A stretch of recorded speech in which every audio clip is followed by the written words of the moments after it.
Breaking చూస్తున్నాం. Medipalli police station పరిధిలో అమానుష ఘటన చోటు చేసుకుంది. చిన్నారిని అమ్ముతున్న ముఠాను పోలీసులు అదుపులోకి తీసుకున్నారు.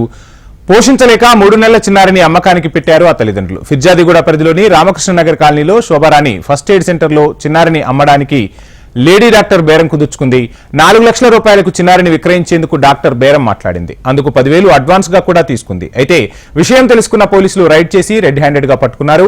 ఇక డాక్టర్ ను అదుపులోకి తీసుకుని విచారణ చేపట్టారు అధికారులు.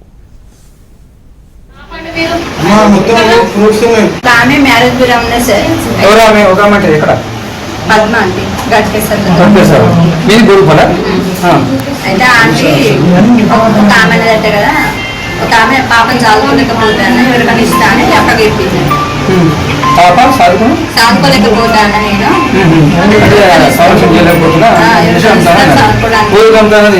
అమ్మడం కాదు సార్ ఎవరికైనా చదువుకోవడానికి ఇస్తా అని చెప్పిందంట. చదువుకోవడానికి ఎన్నో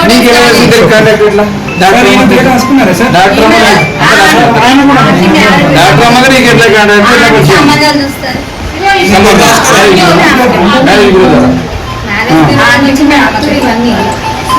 సరే, ఏం పేరేంటమ్మా?